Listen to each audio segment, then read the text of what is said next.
दरअसल रूस ने भारत को दे दिया है बड़ा ऑफर और कह दिया कि भारत अगर चाहे तो वो उसके स्पेस स्टेशन का हिस्सा बन।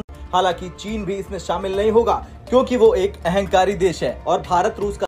ऐसा लग रहा है कि अमेरिका के साथ ताल्लुकात मेंटेन करते हुए रखते हुए इंडिया जो है वो अब रशिया और उनके बीच में भी आपस में कुछ ताल्लुकात बेहतर हो रहे हैं। अगर अमेरिका के साथ हमारे रिलेशनशिप्स ठीक होते तो अमूमन ये कंडीशंस को रिलैक्स किया जाता, मगर इसलिए कि हमारे रिलेशनशिप अमेरिका के साथ ख़राब हैं और उनको उधर से शायद सिग्नल मिल गया है नो रिलैक्सेशन।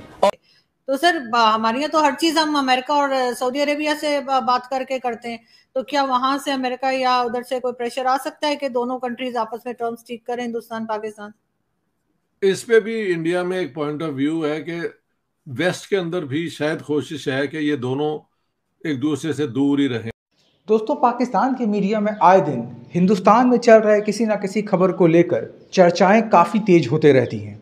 जैसा कि आप इस क्लिप में देख रहे होंगे, पाकिस्तान की मीडिया हिंदुस्तान में होने वाले हर एक हलचल पर नज़दीक से निगाह रखती है और इसके बारे में वो बात करते हैं और पाकिस्तान से रिलेट करने की कोशिश करते हैं कि पाकिस्तान और हिंदुस्तान में इतना अंतर क्यों और कैसे है। और मेरा काम है पाकिस्तान में हो रहे हलचल को आपके सामने प्रेजेंट करना। तो अगर आपको ये वीडियो अच्छा लगे तो वीडियो को लाइक कर दीजिएगा, इसे अपने लोगों में शेयर कर दीजिए और अगर आपने अभी तक हमारे चैनल को सब्सक्राइब नहीं किया है तो चैनल को सब्सक्राइब जरूर कर लीजिएगा। तो चलिए सुनते हैं इस पूरी परिचर्चा को। दरअसल रूस ने भारत को दे दिया है बड़ा ऑफर और कह दिया कि भारत अगर चाहे तो वो उसके स्पेस स्टेशन का हिस्सा बन सकता है और इसके साथ अगर भारत रूस का ये ऑफर एक्सेप्ट कर लेता है तो रूस भारत के लिए डेडिकेटेड मॉड्यूल बनाएगा। अब जैसे ये खबर छपी वैसे ही दुनिया भर की मीडिया में भारत रूस की यारी के चर्चे फिर से होने लगे।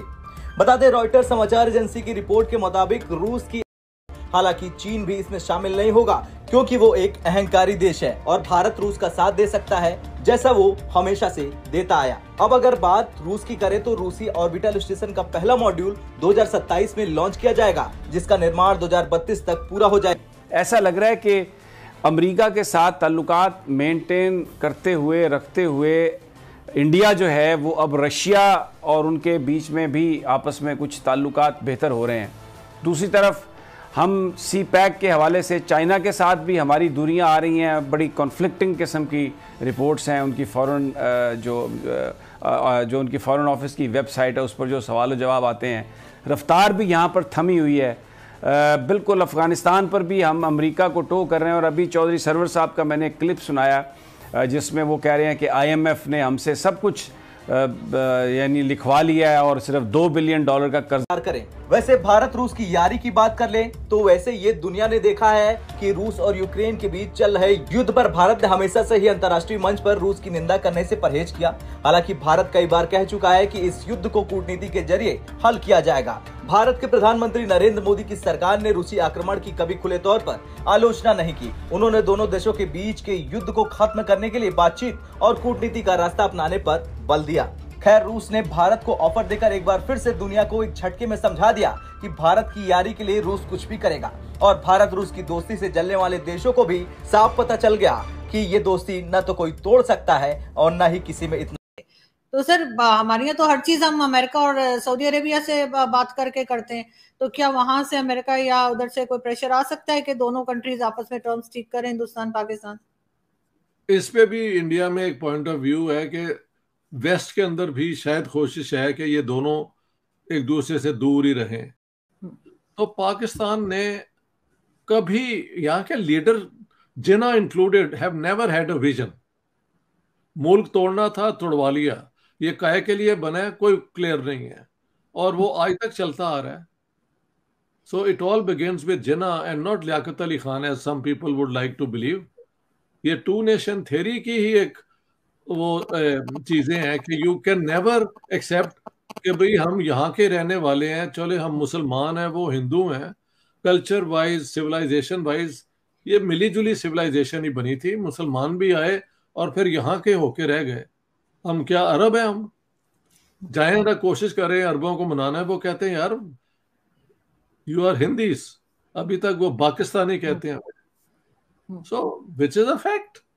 लेकिन पाकिस्तान में पता नहीं क्या इनकी, कौन पढ़ाता है इनको, कौन इनको सिखाता है, कोई अकल की बात मैंने नहीं। तो ये कहाँ हम खड़े हैं, किस तरफ हम जा रहे हैं जफर हिलाली साहब, आपकी समझ में?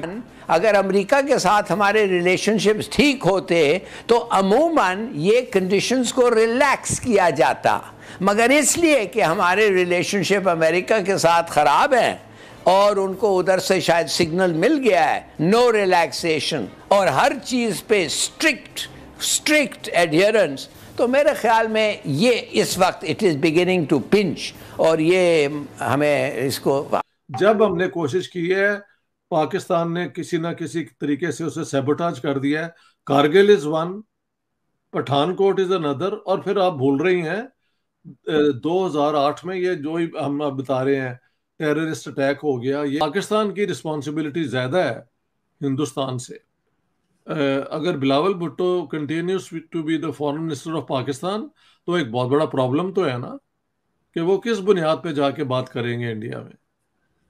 लेकिन सर छेड़खानी भी तो हमेशा हमने ही की है, भारत की तरफ से तो कभी भी नहीं की जी। मैं ये तो कह रहा हूँ, छेड़खानी हमारी तरफ से होगी।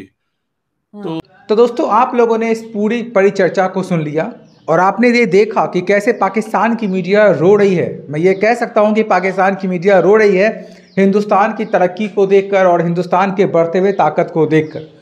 और अब हिंदुस्तान और पाकिस्तान के बीच में ये डिफ्रेंशिएट भी कर पाना काफ़ी मुश्किल है कि हिंदुस्तान कितनी तेज़ी से बढ़ रहा है और पाकिस्तान बहुत ही पीछे रह गया है। तो अब आप क्या सोचते हैं इस पूरे टॉपिक के बारे में जिस पे ये पाकिस्तान की मीडिया चर्चा कर रही थी? आपका जो भी कमेंट हो या जो भी वक्तव्य हो आपका, कमेंट बॉक्स में कमेंट करके हमें ज़रूर बताइए। धन्यवाद।